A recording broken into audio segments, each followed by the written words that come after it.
Awesome. All And I right. can give you a link to the folder where we're stashing all the recordings. So after, you'll just get a copy of this generated, sent to your email, and we can just put it in the right folder. Okay, thank you. Is it okay to distribute that across my team for learning? Yep. Okay. And then once we have everyone on and you start sharing, you should start seeing, let me know if you do, at the top of the screen here, I transfer the ownership, so you should start seeing like the ability to add folks from the waiting room. Let me know if you start seeing that. It'll just pop up on top of me. People are joining, but I'm not, admitting No, so them. anyone There that we was go. anyone that's on the invite will automatically join. Some folks that may have been forwarded the invite often have the wait room. I just did it a couple times. Perfect. So, Okay. yeah. There you go. Awesome. Yeah.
I think we have 16 or 17 folks on and 14 yeses.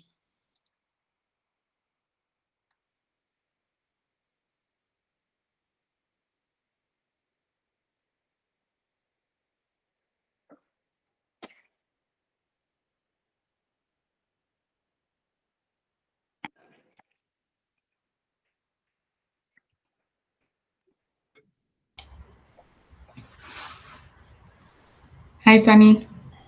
Hi, Monty. Monty, does this seem like a good group to start getting going with, or are we waiting on anyone else? I think we should get going. People might trickle in a little bit. Sounds good. I'll get started. Yep.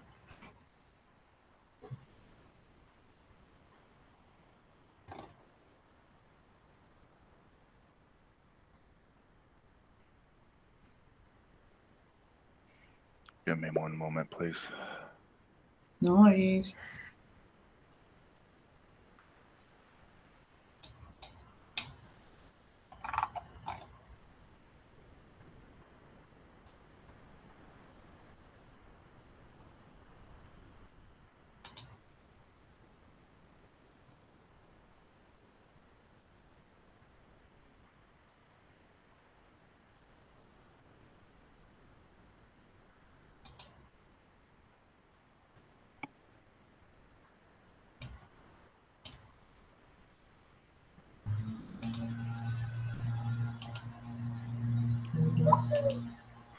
Okay, so let's get started. Where we left off yesterday, we were talking about SQL-derived tables. We finished with our first example, and now we're on to the exercises, and I'm going to show you a couple more SQL-derived tables.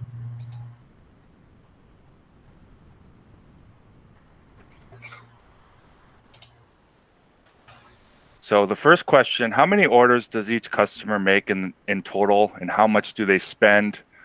What are the average of these totals in each state?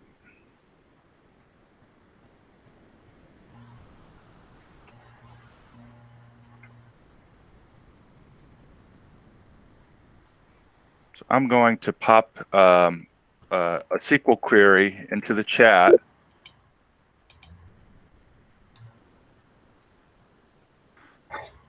And what you do is you open up a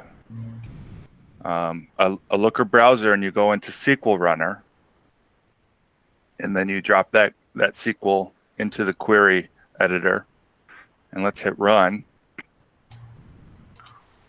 So this table is aggregating the data by the user ID or customer, and we're going to get an order count, a revenue, total revenue, and then the first and latest order date. So that's what comes up in this query. Now the next step that we got to do is to turn it into a derived table. So we have two options. We can do just add to project or get looker or get derived table lookml. This is the shortest route. Remember, we got to put it into the right project, which is Data Analytics Bootcamp, and we can give this view a name.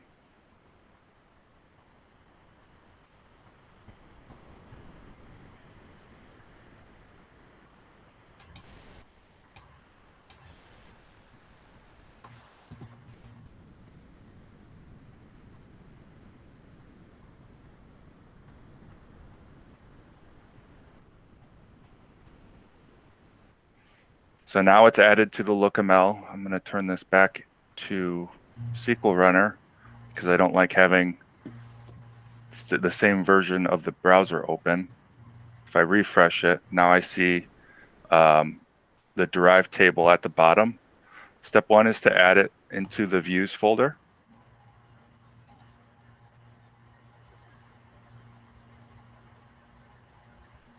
So there we go. Now there's a couple things that I added to this query. Just to, I really want to show you, two very, we haven't talked about it yet when we talked about building measures and dimensions, but let me just show you. So I'm going to create a new dimension built off of lifetime order count. And it's very similar to the tier functionality. But what I really want to show you is within this SQL statement, you can really plug in whatever you want. So if you got a really complicated logic that you already have written in SQL, and it's a pain point to try to figure out how to do it in Looker, rest assured you can just copy and paste your SQL logic within Looker, and it should evaluate just as long as it evaluates in your database environment. It should evaluate in SQL. So that's a really cool functionality. Let me give you this logic in the chat. And then the other one that I want to show you, which is very valuable, and we'll touch on this a little bit more, but instead of using type average to calculate the average lifetime revenue, I'm choosing just to do type number. And then I am explicitly defining what the function is within the SQL statement. I'm applying the average rather than making it type average and then just plotting the value. Now they do the same things, but this is important for you guys to know that you have this functionality, just so you know that you're not sidelined just by all the finite number of types. You can plug in whatever you want inside the SQL statement, and it should work. So let me give that to you too.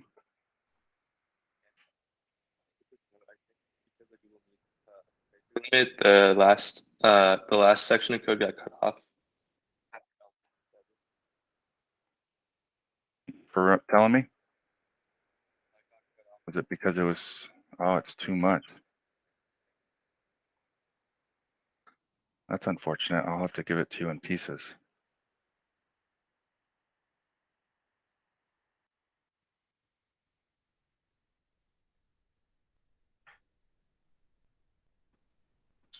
Sorry about that. Hopefully you guys who are following along are able to take those two pieces and turn it into the dimension that we want. But I mean, just so you know, all we're doing is a simple case when statement. We're dividing the lifetime order count for each customer into tiers. So let me save it and validate it.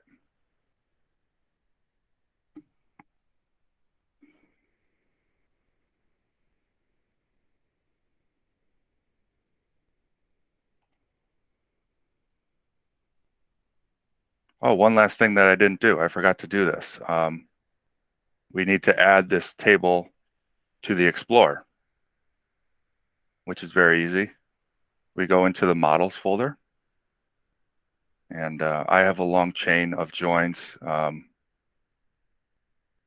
Just getting ready for this boot camp, but let's go ahead and add the user level derived table that we just defined. So we type in join, and now this is where we enter in the table name.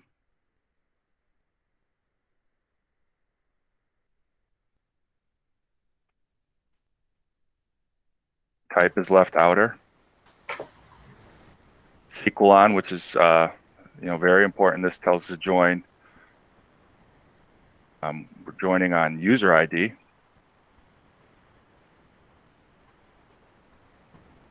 This is the left table. This is the base table, order items. We just got to make sure this is user ID or user level DT. And then relationship is many to 1, 2. Save changes. Validate.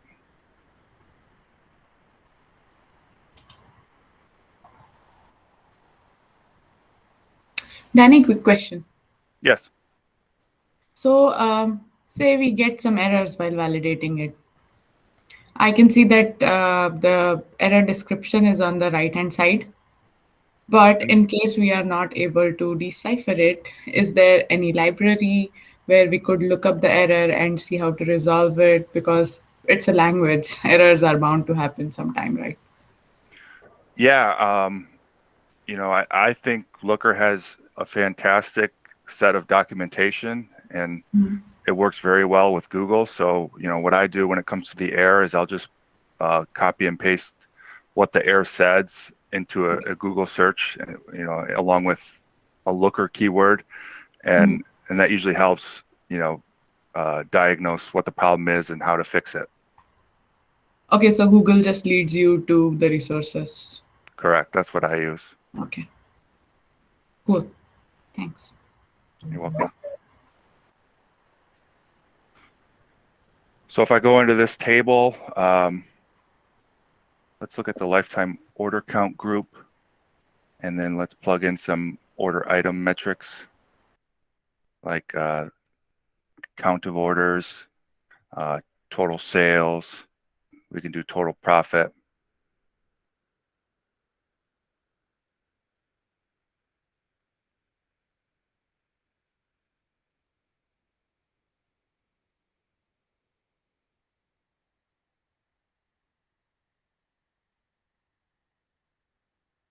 And there we go. And if we look at the SQL statement, it's going to use a with command. This is a CTE, or a temporary table that gets derived on the fly. So that's the first thing that the SQL engine does. And once it finishes that intermediate query, it gives it a name, user level DT, and then that gets joined into the table. And this is by itself the SQL query that generates these results. But this is the CTE that gets derived beforehand.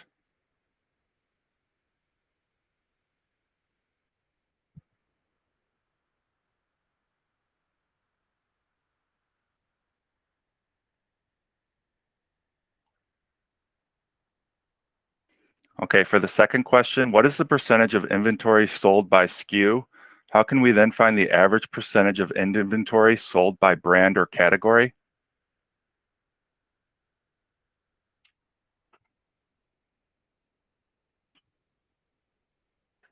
I generated a SQL query, and I'll send this to you guys. So this is going into the inventory table, and it's just aggregating the data by SKU, and it's finding the total cost and then the cost of goods sold. So we can run that query.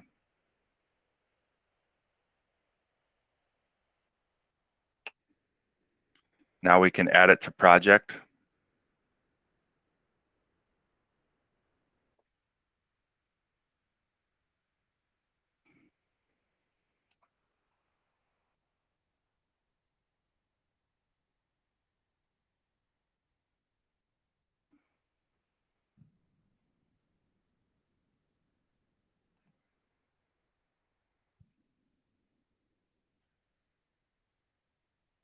So there's my new derived table.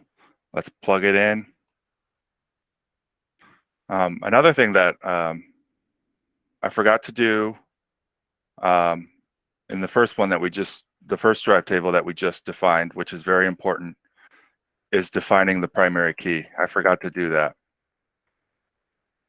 Always define the primary key of every view. That's very important for symmetric aggregation, like we talked about yesterday, that diagnoses the fan out problem that happens when you join tables together.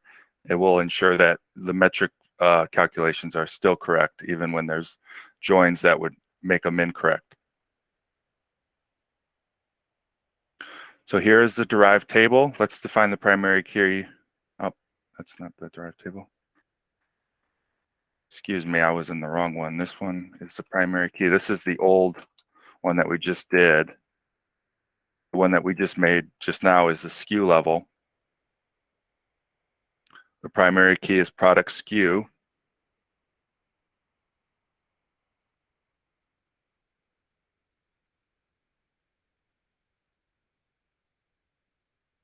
And we're going to do some manipulation just to pull in the right attributes that we want.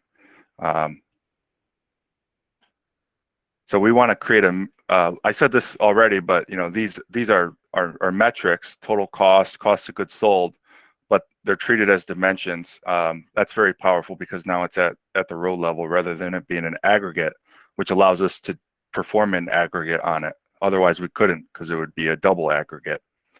So let's make a measure called total cost.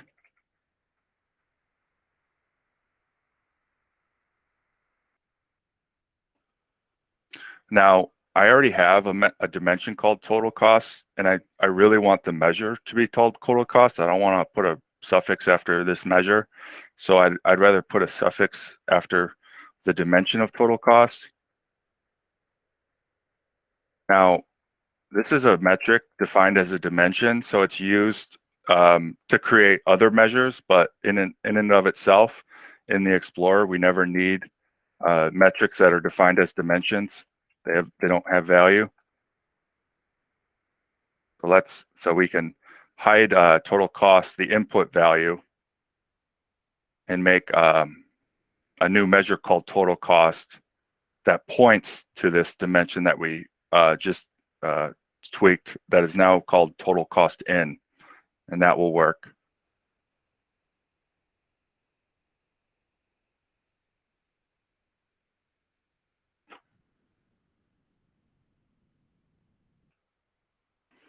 Now it's asking us to calculate the percentage of inventory sold.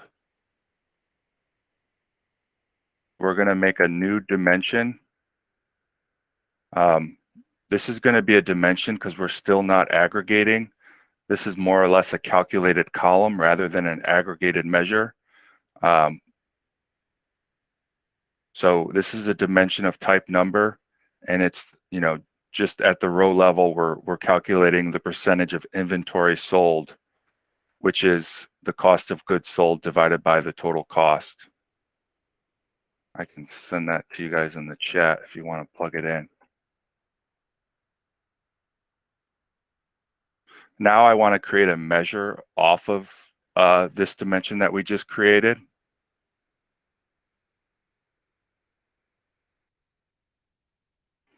And this is a very important function. This is a weighted average. When it comes to percentages or fractions or stuff like that, that's not a summable total. you usually want to take a weighted average, and that's very simple to achieve just using defining a measure of type number and then defining the weighted average calculation, which is percentage of inventory sold times total cost. You sum that together and then you divide it by the sum of total cost. So that's the generic function to create a weighted average.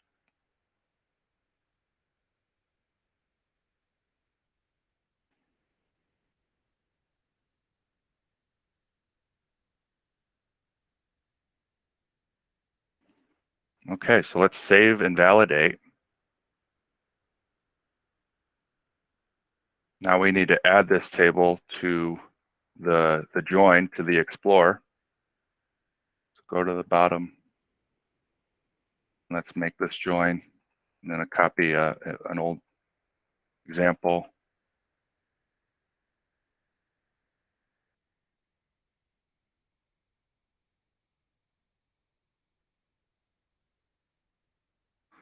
Join key is product SKU. We're going to join on the order items table.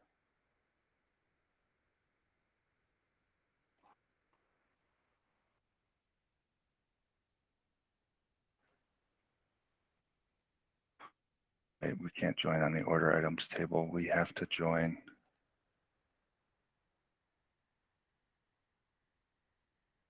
on the inventory items table. This is how where the product SKU is. So this is a daisy chain join. We're not joining on the base table order items. We're joining on another table that was already joined in. So it's an indirect join or daisy chain. So let's save it and validate.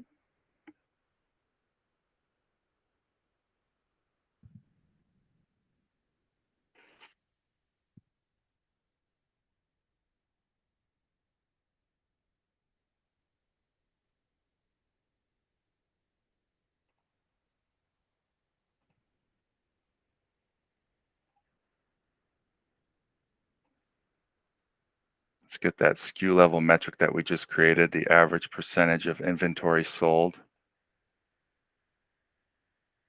And let's show it by a date function, something by date. So let's do delivery date, delivery week.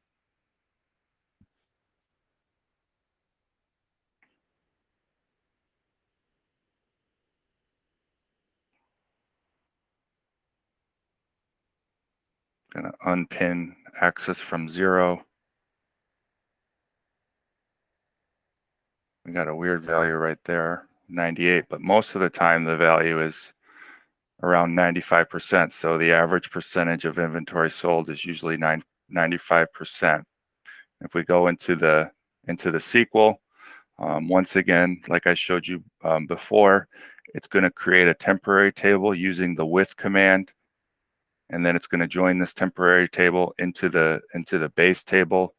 Now, because this is an indirect join or a daisy chain, the join is from inventory items. Just because of that, we need to join in the inventory table just in order for this join to work. There we go.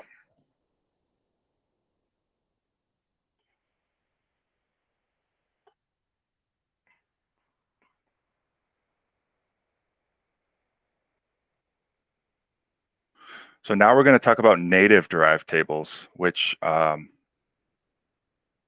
very, very similar to SQL derived tables, and they do this pretty much the same thing, but two different ways. So native derived tables, or NDTs, are expressed entirely in LookML.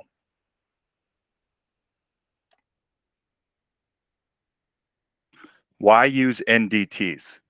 Think about the user facts SQL derived table we made earlier. We did a count of order IDs as lifetime order count and a sum of sale price as lifetime revenue. Does anyone else have deja vu? These aggregations already exist in our model as measures. Our order items view already has an order count and a total revenue metric.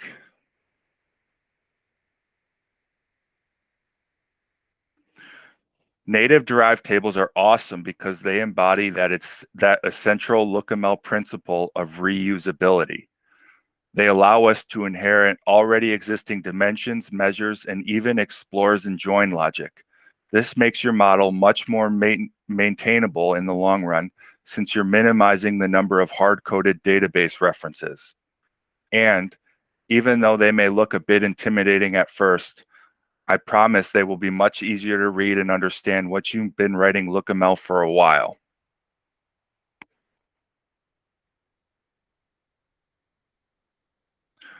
The easiest way to create a native derived table is through an Explorer. In the Explorer, select the dimensions and measures you want in your derived table. Remember that the Explorer always generates a valid, performant SQL query for you. You can click the Run button to validate the results, but unlike the method to create a SQL-derived table, it's not required to proceed.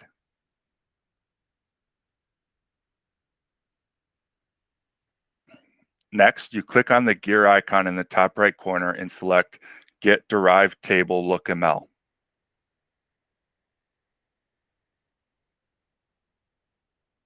There are 3 tabs of options on the popover. We can talk about dashboard and aggregate table later, but for now, we want you to hop over to Derived Table to copy the LookML code to your computer clipboard.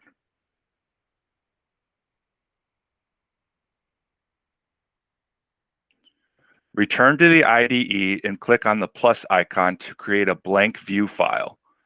You then paste the LookML into this file and change the auto-generated view name to something that makes sense for what the derived table is doing, like user facts in this example. Looker makes a suggestion to include the model file. The purpose of this is to enable real-time field suggestions and error checking. Although that can be useful, you actually want to ignore this exact suggestion. It is very bad practice to include model files. In fact, if you look at our documentation, you'll see explicit warnings against it.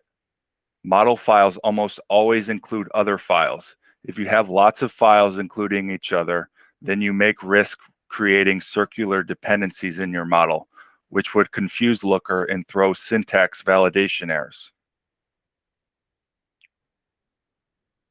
So let's build a native derived table.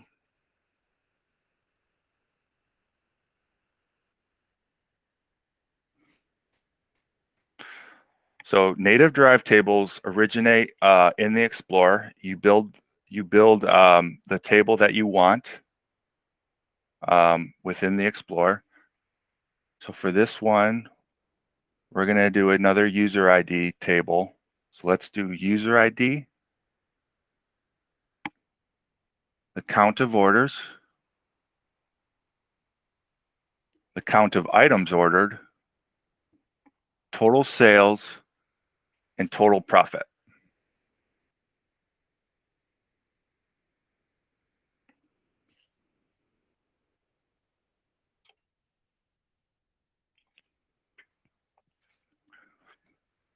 We then go to the gear icon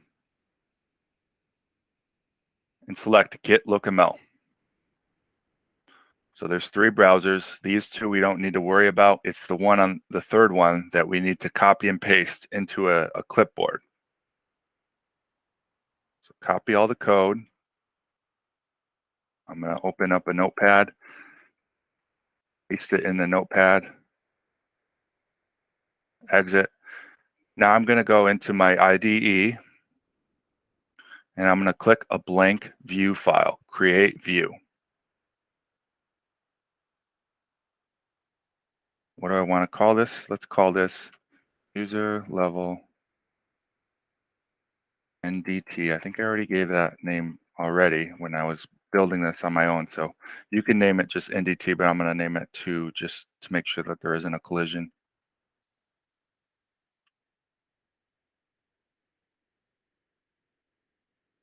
So there's a new view file. All this code that you see in here is gibberish. You don't need to, you can just delete it.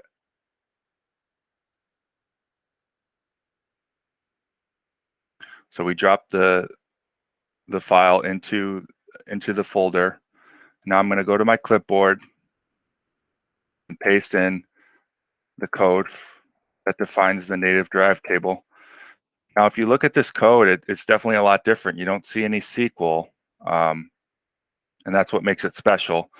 But what's really nice is these metrics that we brought into the Explorer, count of orders all the way to total profit, we're not defining them again. We defined them once, and we're just reusing it in this native derived table. If we were using a SQL derived table, we would have to redefine every metric.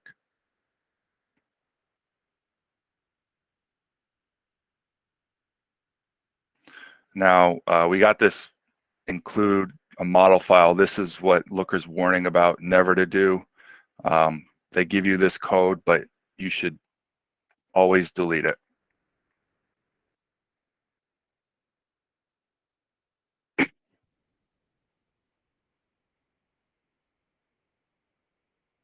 And let's add one simple dimension to this table.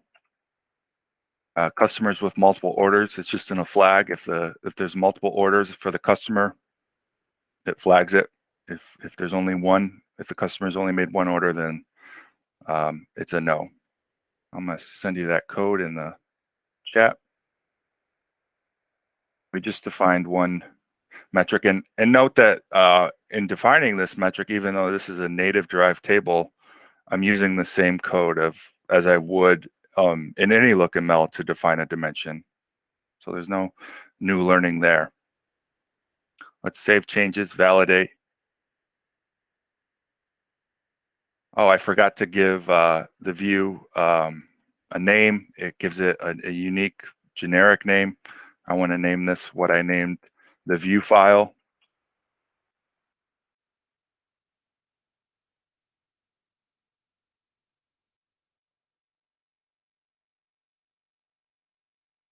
Next step is to join it into the Explorer.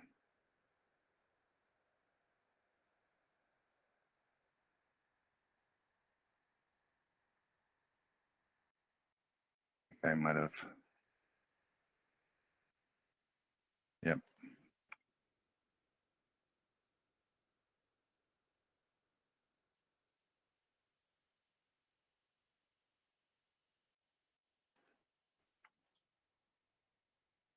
So I made this join. I just copied and pasted, and left outer is going to be the same. Many to one is going to be the same. The join is on user ID.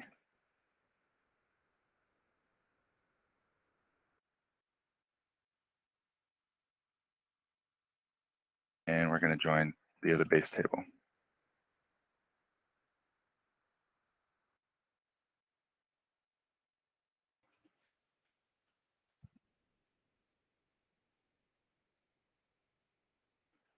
Cool. So now let's go to our Explorer and refresh it.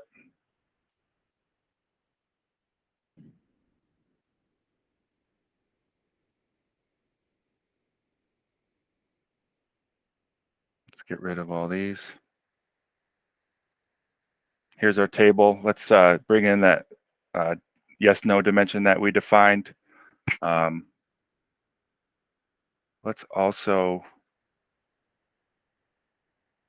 bring in this metric from a SQL derived table, which are doing the same thing. One's telling you if it's multiple order or not, and one is a tier that groups it into the order count for a customer. And let's go into the users table. Let's just grab count of users, see how many users belong in each group. So these two derived tables were generated multiple ways. I joined them both to the base table, and notice that the two groups seem to be calculated correctly, in that the lone no for customers with multiple orders is where lifetime order group is one order, and then all the rest of the groups have a yes value. Now, what's really cool is what you see in the SQL, because one of the derived tables is a SQL derived table, and the other derived table is a native derived table. And in this with statement, you actually see two derived tables being defined. We got this comma that separates the two derived tables. The first one is called user level DT, and the second one is called user level NDT2. So it's really cool. What you're seeing is it's deriving two temporary tables before it generates the SQL. And then once it finishes deriving the two temporary tables, then it joins those derived tables to the base view to perform the SQL calculation that we are asking for.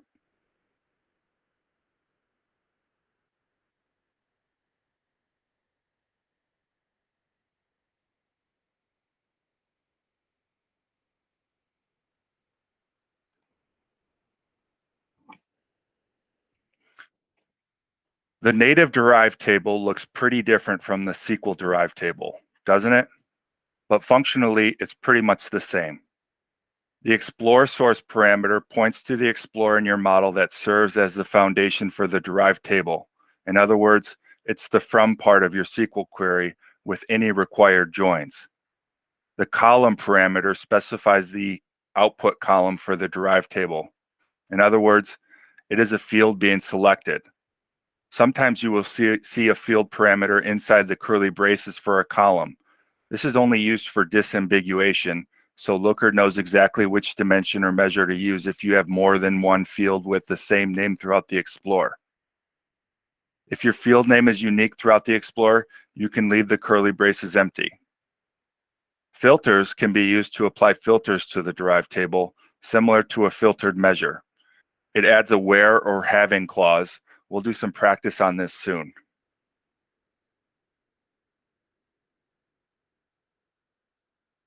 In exercise 2 with the SQL derived tables for product inventory analysis, we talked about how you could write this formula for % of inventory sold in the select statement for the derived table.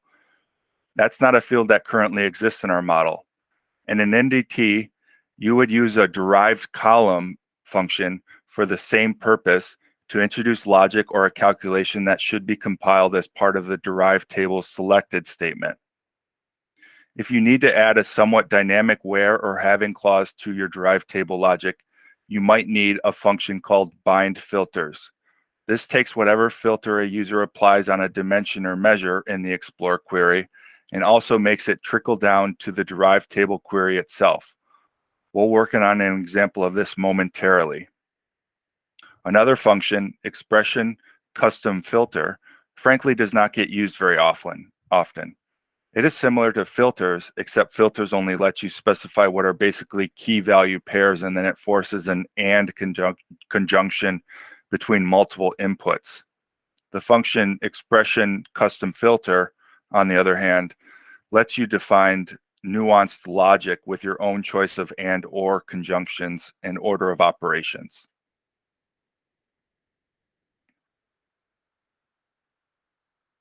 Let's work on an exercise.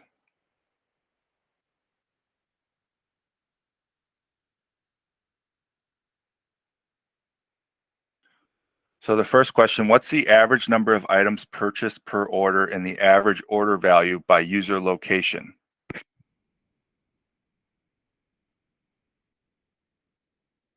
We're going to do a different example, but it's going to do the same thing, just because the answer keys that I were given had this example. So doesn't matter, it's the same. So we're going to build a native derived table around brand. So let's go into the Explorer. Let's get rid of everything.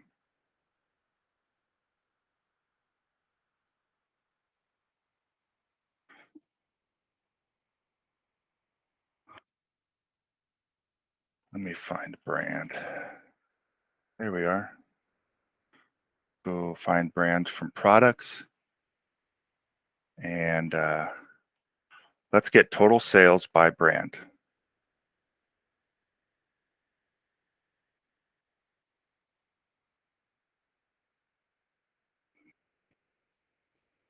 Okay, this shows total sales by brand. To make this a native derived table, you click on the gear, click Get LookML, go to Derived Table, copy the code,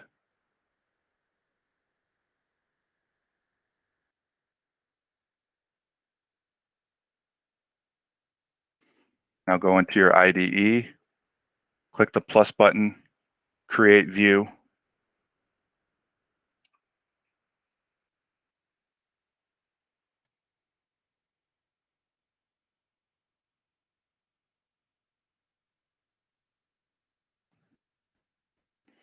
There it is.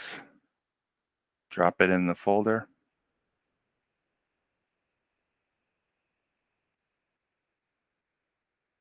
Paste the code. Get rid of the first 2 lines. Change the name of the view.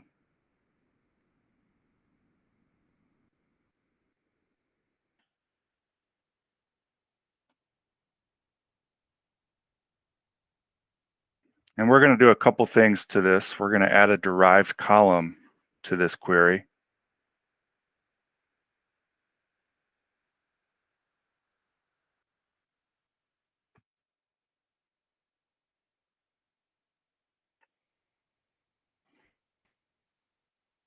So the way you enter in a derived column is you give it a name and then you enter in the SQL that defines that derived column. So in this scenario, what we're doing is we're just going to rank total sales by brand. So each brand is going to have a rank weighted by its total sales. And next step is we got to give that derived column that we just defined a dimension definition.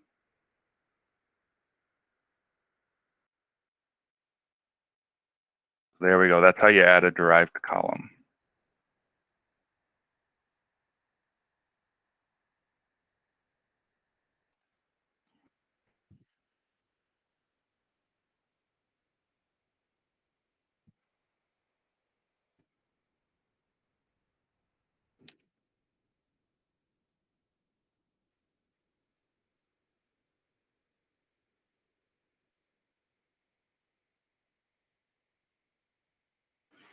Excuse me, I'm getting an error.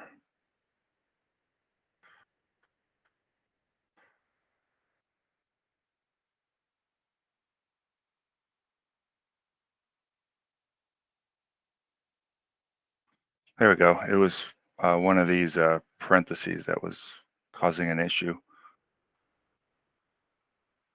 So now that we defined the lookML for the view, we got to add it to our Explorer.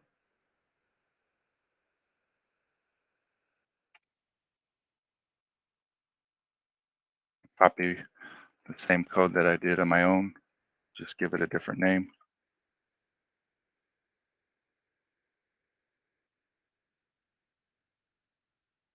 Save and validate.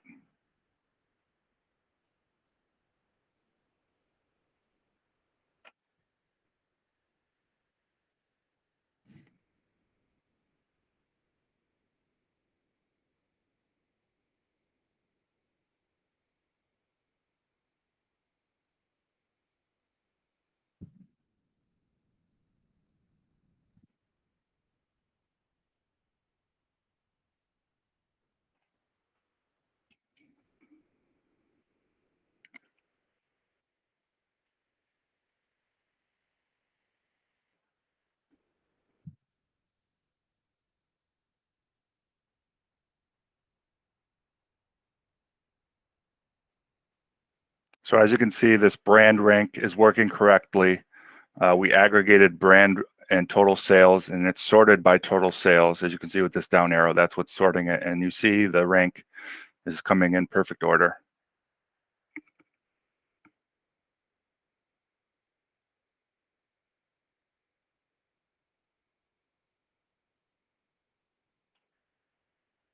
Let's do one more native derived table.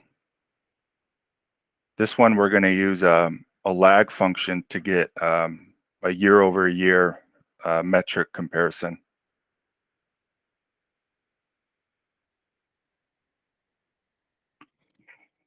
So what I'm going to do, get rid of everything.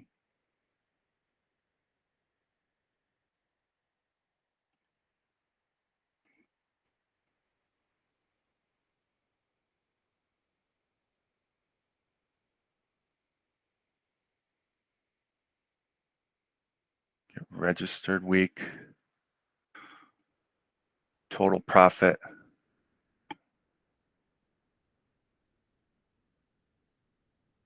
Count items ordered.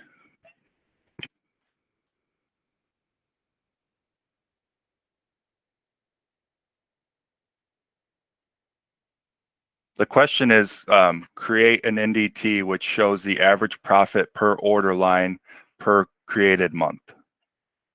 In order to create a year-over-year calculation, we're first going to just show the data by week, grab total profit and the count of items. Let's get the LookML.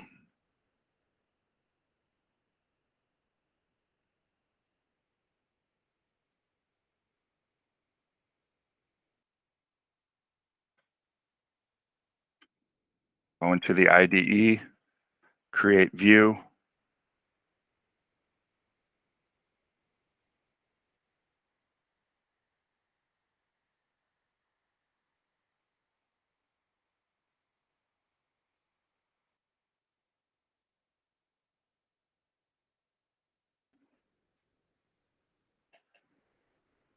Drop the created view into the folder.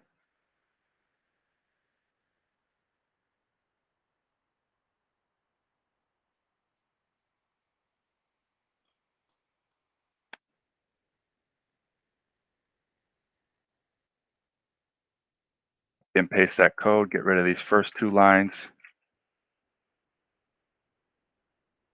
Change the name.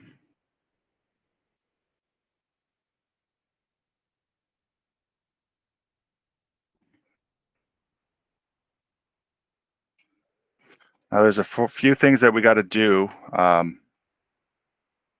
first thing we got to do is create a derived column that divides total profit by the count of items.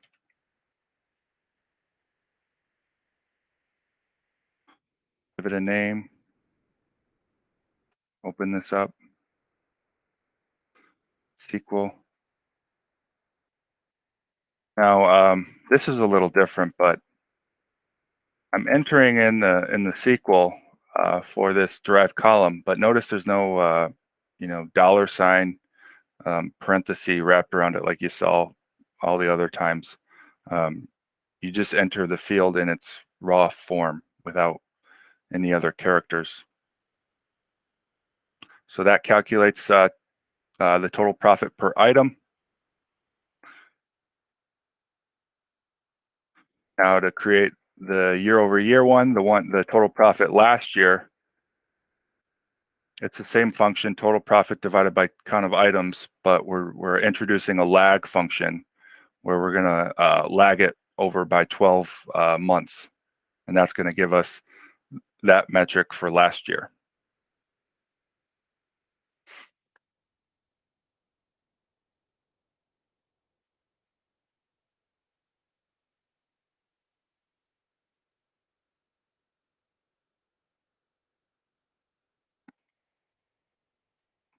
Now let's create a dimension for this first derived column that we created. I'm naming it with a suffix of dim for dimension because I want to create a measure off of this dimension. So I want the measure to be named total profit per item. That's why I'm adding this suffix. And I did the same thing here too. I added the dim suffix.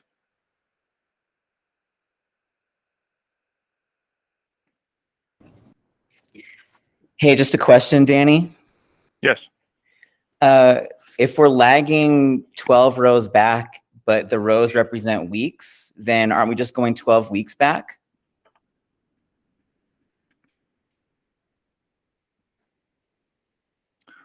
Yeah, that's a great call out. I'm supposed to be doing this by month, but I did it by week, so I can make that quick fix. Thanks for calling that out. Yeah. Okay, sure. I wasn't sure if I was misunderstanding what this native table represented. So, okay, great. Thank you. Yeah. Thank you for calling that out. Yep. I hit week, but I should have put in month. So I just created this dimension. Now let's create a measure off of that dimension. So the measure name is everything without the suffix. It's I'm making it an average, and then I'm entering in the dim value. And we got to do the same exact thing for the second derived table. Same exact code as this.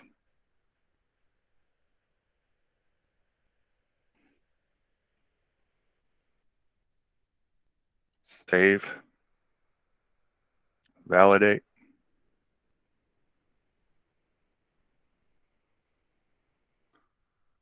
Now go into the Explorer.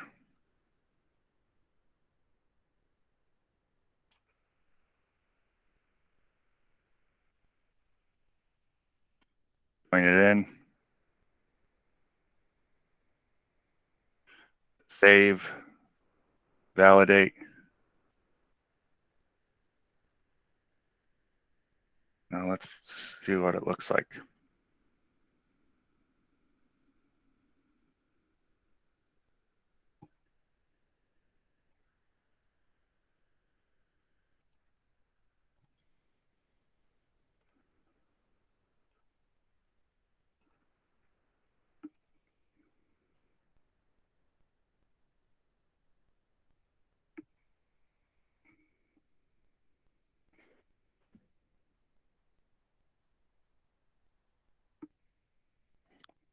I'm not seeing the metrics that I just created. What's going on? Primary key.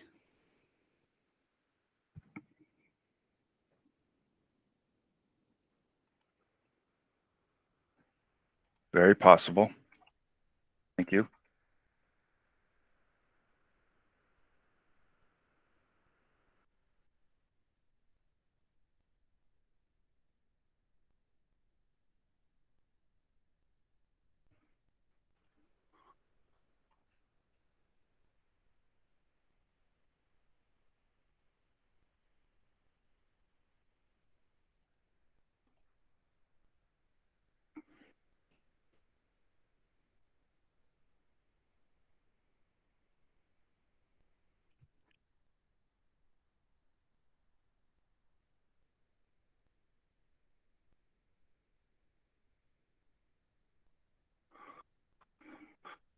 Shoot. There is something I'm doing wrong, but I can't figure it out, and I don't want to waste time, too much time trying to figure it out. Right now, this is missing. It's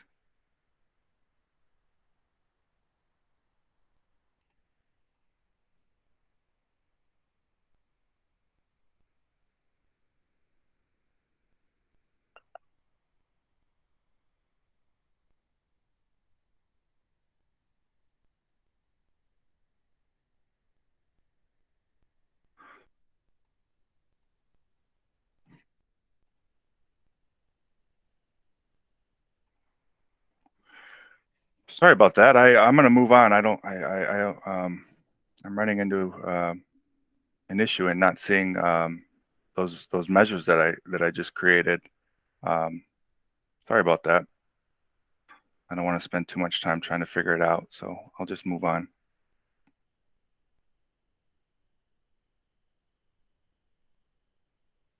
How about we take a break? We've been at this for an hour. Maybe I'll try to figure out what's wrong with that in the next 10 minutes, but how about we reconvene at 4:05? Does that sound good? Yep. Thank you. Yeah.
We'll get started in 1 minute.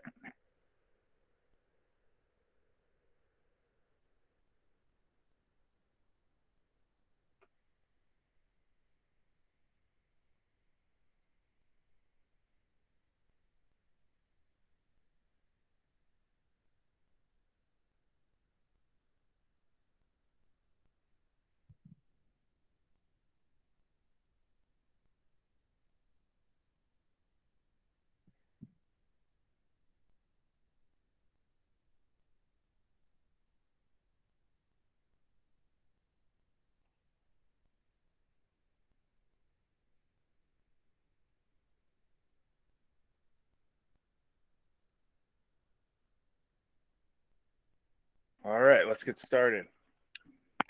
There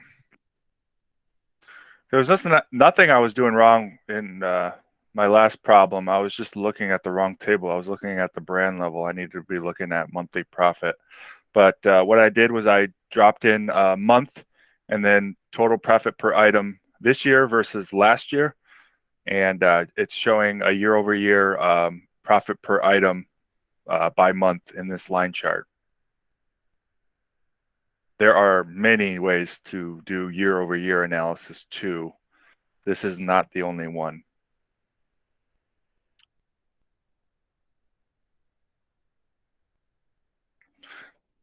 To recap, for those of you who already feel comfortable with SQL, SQL-derived tables have no learning curve. They're easy to create directly inside of SQL Runner. You can join multiple sources, be they subqueries or tables together, and don't need to worry about Source Explorer with those relationships already defined. With NDTs, you leverage the model you've already built in Looker.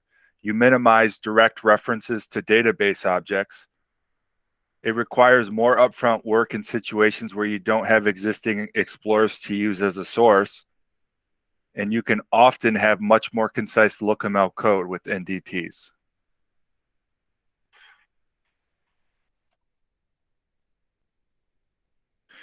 In today's exercises, we executed some common use cases for derived tables, calculating average lifetime value, pre-aggregating aggregates, and using window functions such as lag to get previous values. There are other reasons still why you might need derived tables. One is to create a new data set that does not exist in your database, such as a date or calendar table, something that would normally exist in a spreadsheet like sales or financial targets.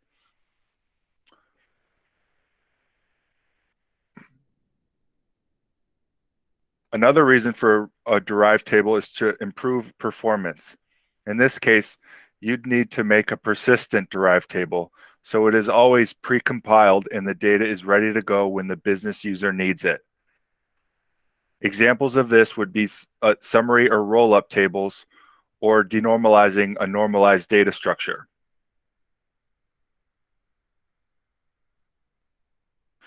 The derived tables we created are ephemeral, meaning we have seen Looker produce CTEs for them in Explore queries. Now we will learn about the other type of existence for derived tables, persistent. Again, persistent derived tables, or PDTs, are written to and stored in the connected database. The benefit in persistent derived tables is that they are ready to go when business users need them and therefore reduce query run times. The downsides are that they take up storage space in your database, which may correlate to cost, and they are more rigid. To persist a derived table, you simply need to stick one or two of these parameters in it. Data group trigger uses a data group configured in the model, the very same object that also acts as a caching policy for query results.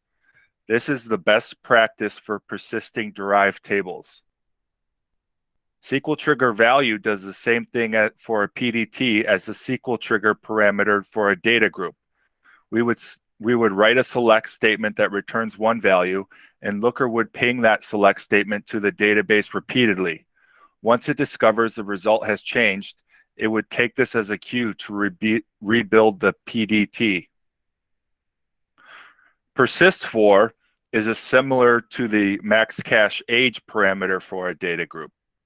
This merely instructs the PDT to stay up for a set duration, such as 1 hour or 4 hours. This is the worst persistence method and not recommended at all. The reason is that persist for does not have any rebuild logic. Once time is up, the PDT is dropped and it doesn't come back until a business user needs it for query. Because the primary benefit of PDTs is having the data readily available to minimize query runtimes, persist for defeats that purpose. However, you can use SQL trigger value in conjunction with persist for. This still wouldn't be as useful as the data group trigger, but it would at least be better than using either parameter by itself. With the two together, each can act as a failsafe for one another.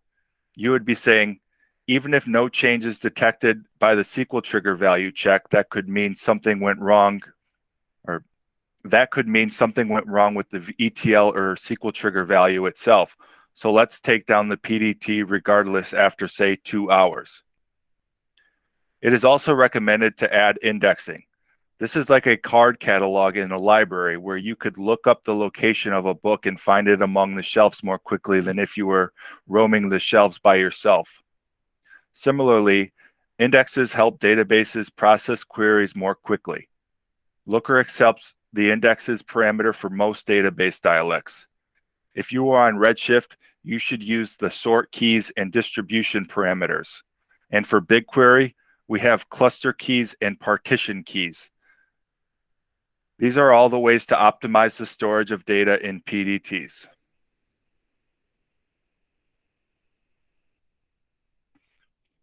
Again, data group trigger is the best practice to persist a derived table.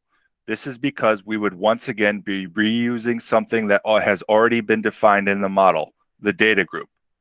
Since your data group should already align your query caching policies with your database ETL processes, this would also allow your PDTs to get in on the alignment. Looker will keep checking if the SQL trigger result from the data group has changed. If the value returned by the query is different from the one from the prior check, then the data group will go into the triggered state.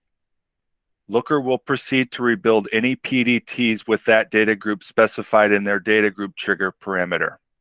Once all PDTs using that data group have been rebuilt, the data group goes into a ready state, and the cached results for any associated explorer are invalidated as well. If you want different persistence logic from the data groups would enforce you to use SQL trigger value to define it. This works the same as the SQL trigger parameter for a data group. You can also use persist for to specify a duration for keeping the PDT in the database, but is really not recommended to use this parameter by itself since the PDT would not rebuild on its own. You should combine it with SQL trigger value. The parameters to define indexes and partitions for PDTs are different between BigQuery and Redshift, just to say that again. Remember, earlier we saw our ephemeral derived tables generate as CTEs with derived table name as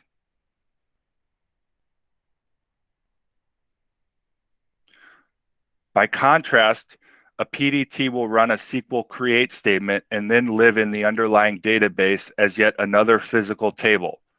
When a business user uses a field or filter from a PDT, the generated SQL will join to it as it would any regular table.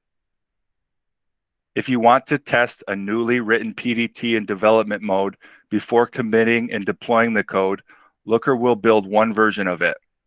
Business users trying to query the PDT in production after you've deployed the code, or if the PDT already existed and you were modifying it, will be pointed to a separate version. I want to point out two things about this example explore query. The schema of the PDT is teach scratch. We usually recommend naming the schema for PDTs something like looker scratch, but truthfully, you could call it anything you want. The important thing is to configure a schema dedicated to looker PDTs in your database. A database admin would set that up, and then a looker admin would specify the schema name in the connection settings. Though the derived table is called user order facts, the text string appears in the physical table name after a long jumble of letters and numbers. PDT names always start with this hash, which encodes a bunch of information such as the database connection and the SQL that it uses.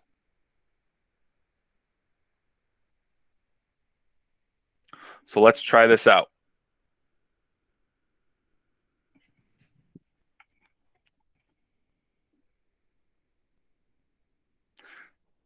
Basically, what we're going to do is we're going to turn one of our ephemeral derived tables into a persistent derived table.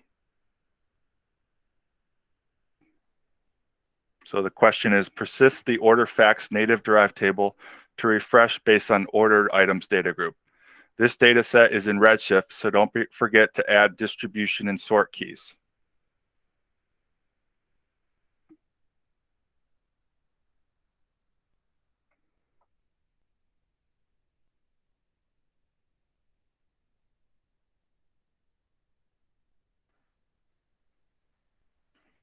So I'm going to go into one of my derived tables, order level totals. And there's three parameters that I enter to turn it into a persistent derived table. The one that's most necessary is the data group trigger. Note that this data group trigger has already been defined in our caching policy. Let me show that to you.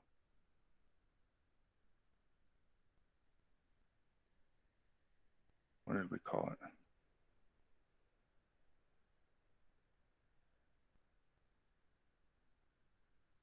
Order items. So right here, this is the data group trigger that we defined earlier for caching, and we're going to actually recycle it and use it for PDT. And this is what's recommended by Looker, is to have the caching and the PDT refresh in sync using the same data group. That makes it really easy to work with.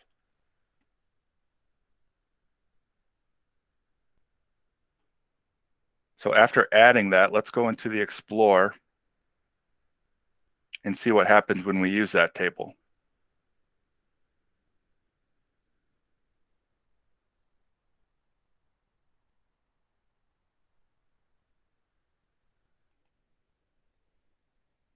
So order level tables is what I called it. Let's bring in these two, and then let's go into order items, total sales.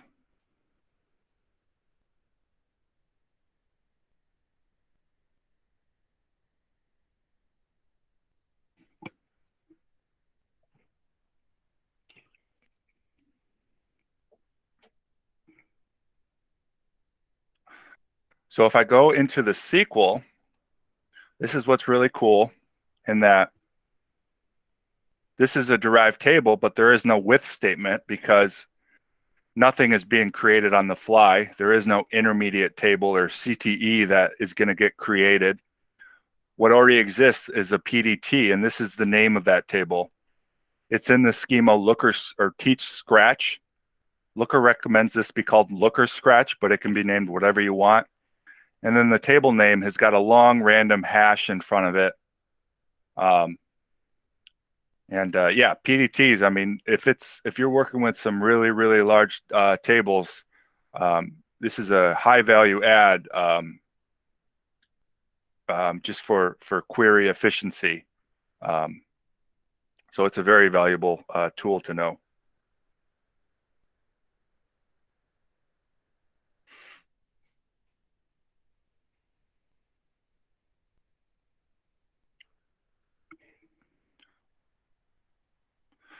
Derived tables are important tools in Looker that enable you to expand the sophistication of your analyses. In some cases, they can also play a valuable role in enhancing query performance. At a high level, Looker-derived table functionality provides a way to create new tables that don't already exist in your database. These tables can be temporary and built at query time, or they can be stored in your database. Either way, you define a derived table by crafting a SQL or Explore query, and the results of that query become the derived table. You can then reference the derived table in a LookML view, just like any other table.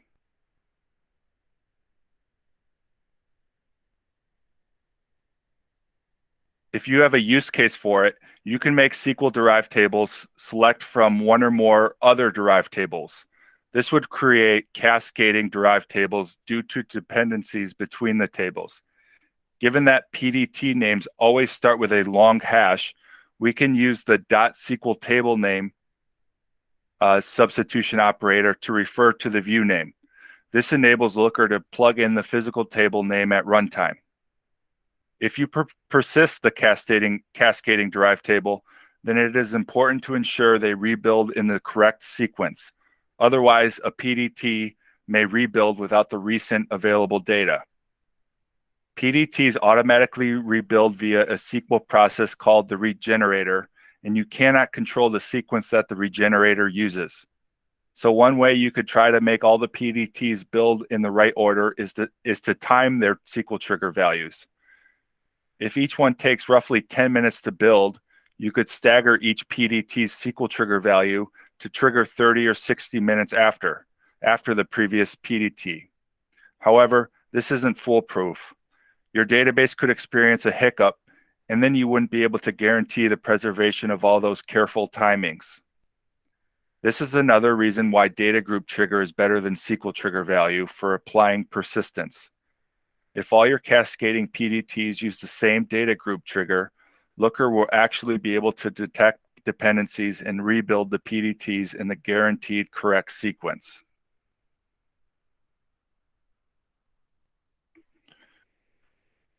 Anytime you find the basic interactions of dimensions and measures in Explorers unable to perform some type of analysis, you probably need to create a derived table and restructure the data to bridge the gap.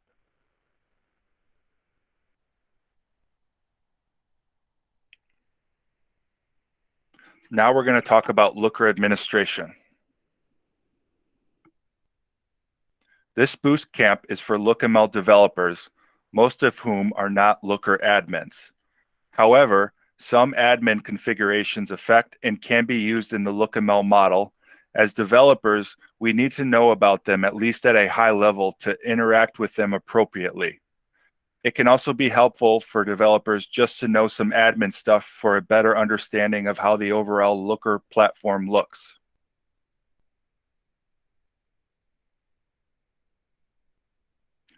We'll begin with an overview of how users are created and managed in Looker. Then we'll learn about user attributes and how they tie into the LookML model. We'll examine ways to monitor PDT and query performance. And lastly, we'll point out some other useful settings and options in the admin panel. Everyone using Looker, whether to view content or develop LookML, needs a Looker user account. Looker admins are able to access the admin panel in the top navigation bar. In fact, non-admins can also see it if they have permission to access certain pages within the panel. As an admin, I can click on users to see all the users in the instance. I can sudo as them as well, which means experience Looker through their eyes with their permissions and configurations. This can be very useful to troubleshoot an issue that the business user is facing or to preview a developer's code before the developer commits it. I can edit the user to modify their groups, roles, and user attributes, send them a password reset email, or delete the account.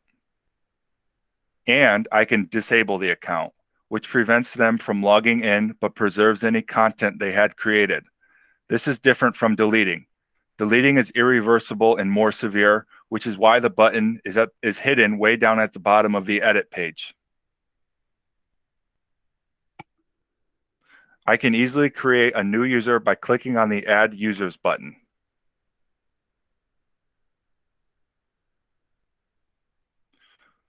I would enter the person's email and assign them roles and/or groups.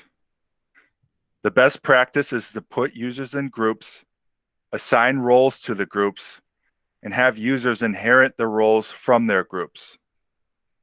So unless I am making someone an admin, I always scroll down past the roles section to check the boxes for groups only. Once I click Add Users, an automated setup email is sent to that email address with the subject, Welcome to Looker, and a link in the body for them to complete their system registration.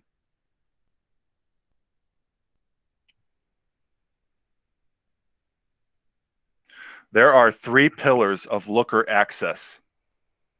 First is data access. Data access controls which explorers a given user or user group can use. As each explorer is configured to use a specific database connection, schemas, or tables, data access dictates which sections of the database architecture are available to the user. The second is feature access. Feature access controls which pages or features are available and what actions the user or user group can perform in Looker. Lastly is content access. Content access refers to the folders that house dashboards and looks, which a user or user group can see and edit. It is important to ensure all 3 of these align. If someone has the requisite data access to view a dashboard, but not the content access, they would get a page not found error. If someone has it the other way around, they would be able to open a dashboard, but all of the tiles would be empty. If your Looker admin doesn't think through all of the user personas and needs and designs these 3 pillars accordingly, it could make for a confusing and frustrating user experience.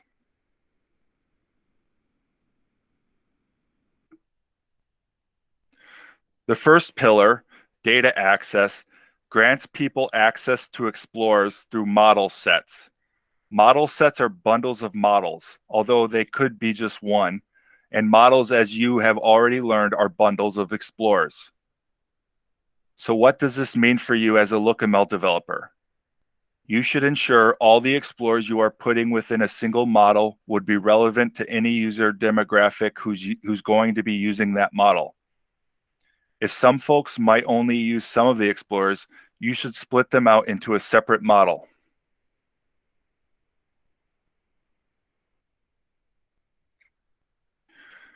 Feature access defines what people can do in Looker through permission sets.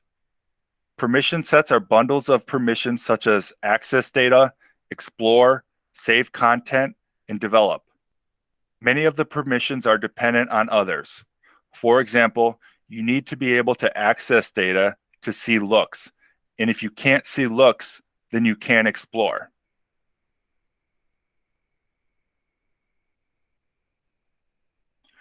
A model set and a permission set combine to form a role. Roles are what actually get assigned to groups and users. Each group or user could have one role or many. Some permissions are model specific and others are instance wide. Explore is model specific, meaning you need this permission associated with a model set in order to use an explorer in the model set. Create table calculations is instance wide. So if you have this permission, even with no associated model sets, you have it for all models and where you can explore.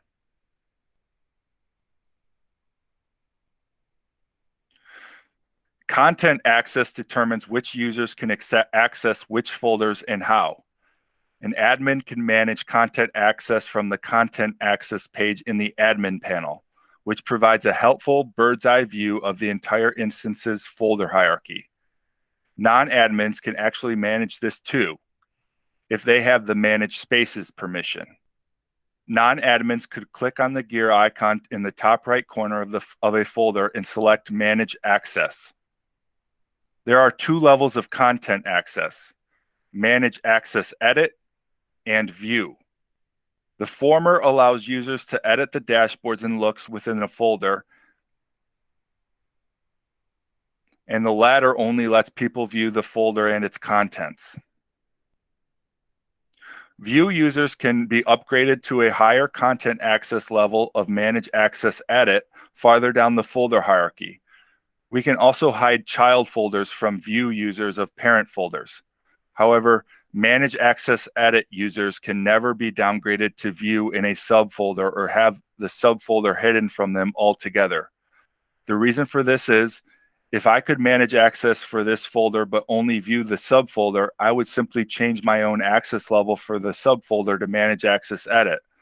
Therefore, we recommend that Looker admins only give everyone view access to the root shared folder and then upgrade users in subfolders as necessary.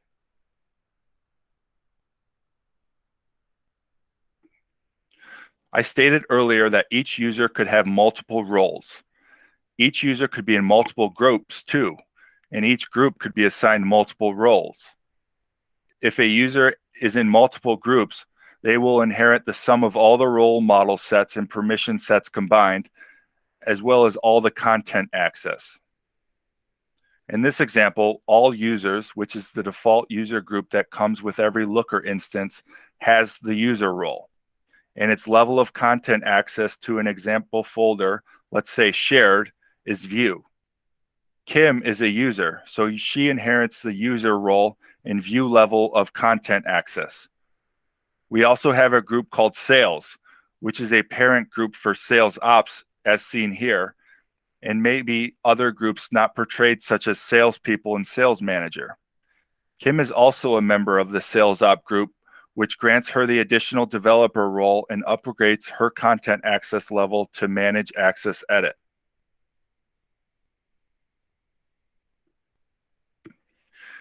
It can seem overwhelming to have to design users' data, feature, and content access and have them all play nicely with each other.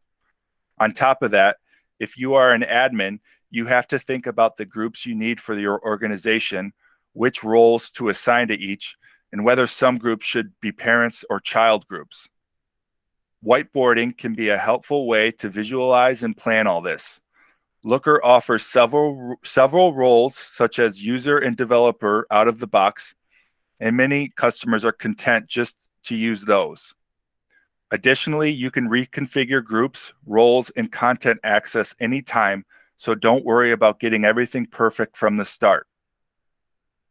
As a general systems administration best practice, manage your users and their types of access through groups as much as possible, rather than managing them individually. You can upgrade users' content access in subfolders, but you can't downgrade anyone with Manage Access Edit. Most people should probably have view access to this shared folder. That way you can prevent them from editing content in subfolders or hide subfolders from them altogether. If you do not need to let people manage access edit certain folders or subfolders, start your journey to designate content access from those subfolders, and then work your way up the folder hierarchy to ensure they can only view parent folders.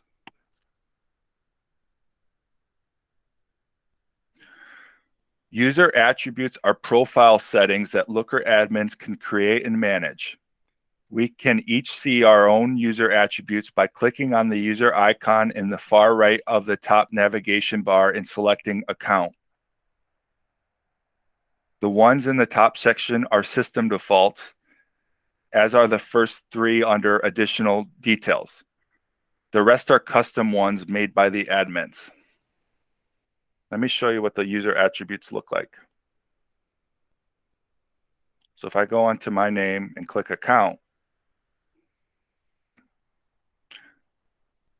and I scroll down, these are all the user attributes that are created for my name and the values.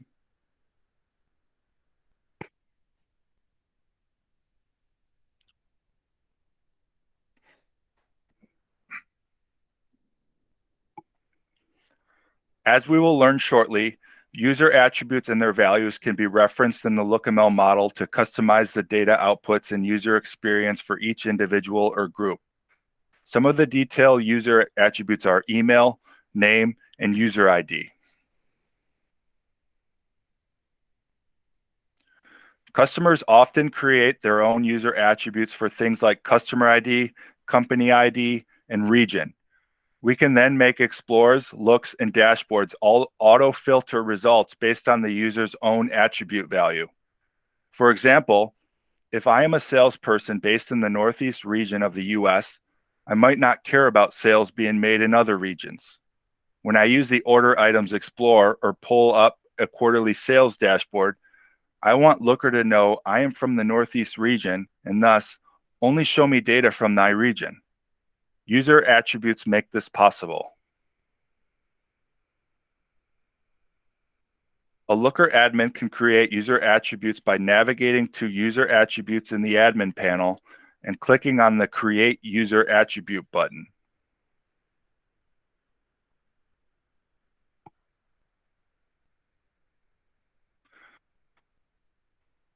Name is how we will summon the user attribute in our models, so we should name it only lowercase letters with underscores like a LookML object. Data type is the type of valid values for the user attribute: string, number, date, time. The advanced version of each allows multiple values. We could set the user access to none if the information is more for admin's own reference or usage and does not need to be exposed to other users. If it is okay for users to see their own user attribute values, we can use view. If we wanted users to set their own values, we could use edit, but be warned, then this user attribute wouldn't be eligible for the LookML concepts we're going to discuss next, which are access filters and access grants. You can choose whether to hide values. We would select yes if this is a user attribute for data actions and webhooks. In other words, if we were trying to integrate Looker with a third-party application. For the most part, we would use no. Click Save, and we've just created a new user attribute.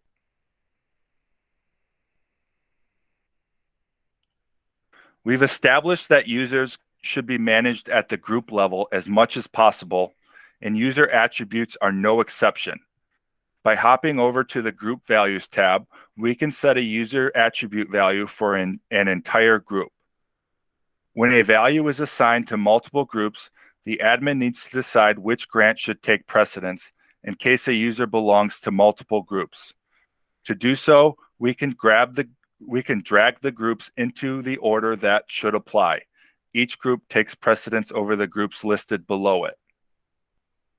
For instance, for this brand user attribute, we have default values for a BU training and a developer training group.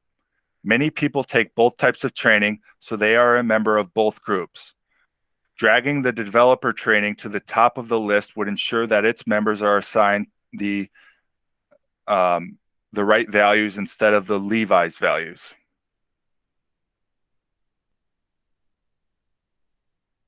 To check this active user attribute value for a specific user, we can navigate to the User's Value tab. This is helpful when someone is in multiple groups and/or has a value set for just their own individual user, and we want to double check which values is taking precedence. With certain user authentication configurations, such as LDAP, SAML, OpenID, the admin can assign user attributes by default. This is not possible with Google OAuth. Authentication is not in the scope of this training, but you can read more about it in our docs. I mentioned that user attributes could pre-filter data to make it more relevant to each user or group. Explorers could be pre-filtered through immutable access filters, which provide row-level data security. We'll dive into access filters next. Explorers, looks, and dashboards could use user attributes and filters to load specific data by default. The business user could still modify the filter criteria if desired. You could also send pre-filtered content so that each email recipient receives a Looker dashboard for only their own team or region, for example. However, there are more interesting things we could do with user attributes. We could enable column level data security through access grants, which we'll discuss after we'll discuss next. We could configure dynamic database connection details so that each Looker user connects to a different database based on their name or team. We could allow users to send data specific to their own team or customers through data actions, which are not in the scope of this training. We could build more dynamic logic and workflows using a templating language called Liquid. Also not in the scope for today, but if you're interested in the advanced developer bootcamp, we'll talk a lot about Liquid.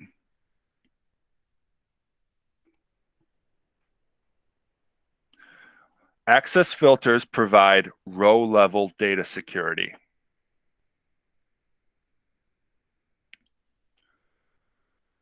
Access filters are a type of Explore filter similar to SQL Always Where. In fact, they behave just like SQL Always Where. They add a where clause to the auto-generated query with no front-end filter for business users to see or modify. The access filter parameter takes two subparameters: user attribute, which is the name of the user attribute created by the Looker admin, and field, which is the name of the dimension or measure in the Explorer that we want the user attribute to influence. In this example, we are filtering the user's Explorer such that each Looker can only see the data for their own email address.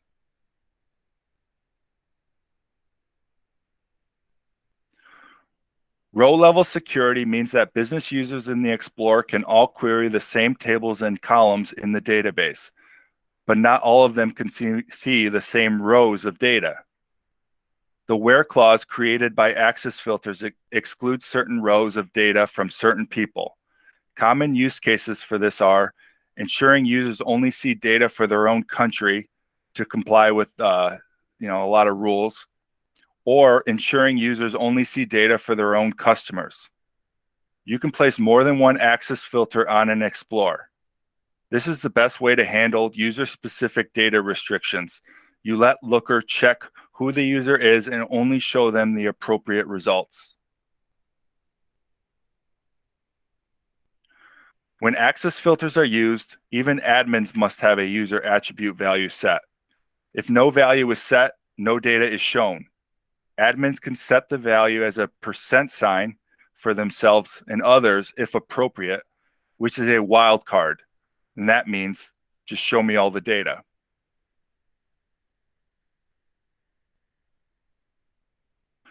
Again, we specify the name of the user attribute created by the Looker admin in the user attribute parameter. We specify the name of the dimension and or measure in the Explorer that we want the attribute to speak to in the field parameter. Looker will then generate in the SQL query where field name equals the user attribute.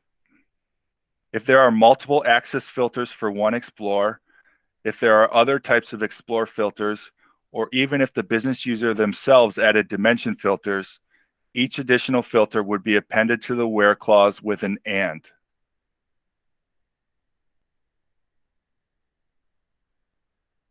So let's try one for ourselves.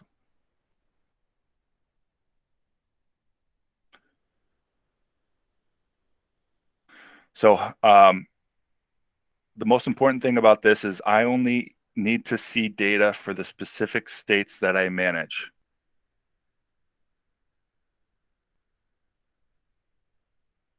So we're going to create a user attribute for state, which has already been set up, and we're going to apply this user attribute to the user's Explorer on the user state field.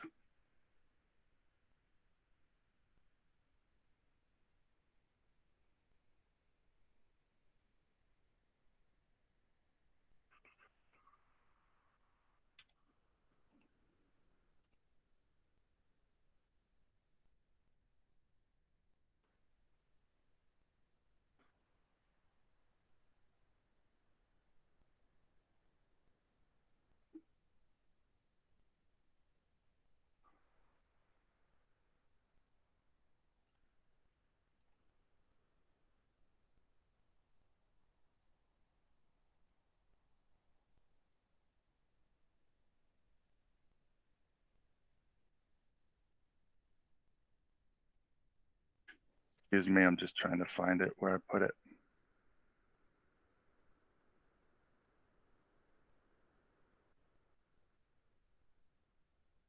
Oh, right here. I did it in the Users Explorer. So this is all I added to the Users Explorer. Access filter, and then the user attribute that you want to use. So we're going to use a user attribute called state, and in the field that it's got to be linked to is users.state, which is in the users table. If I go to my account,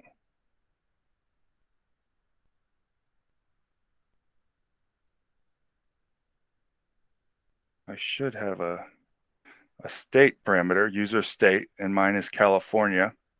I'm not an admin of this instance, so I can't make any changes.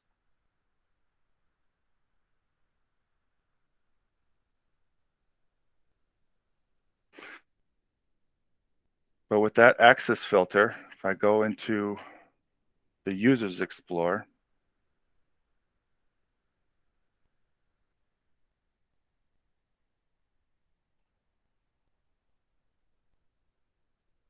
and if I click into state, it's only showing me the data for these 3 states.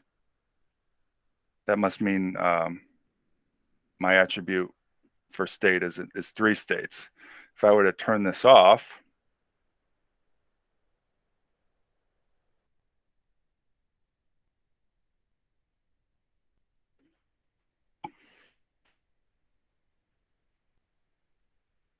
now it's showing me data for all the states. So basically what this access filter does is it's looking at my user attribute of state, which has 3 state values, and then it's going to merge it with the user state or the users table by column state and pretty much do an inner join, only giving me the user states that I have a user attribute for.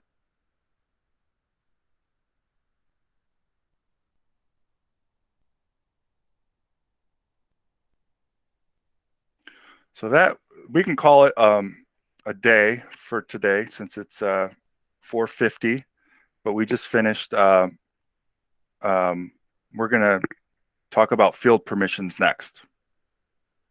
So have a good rest of your day. Thank you for your time.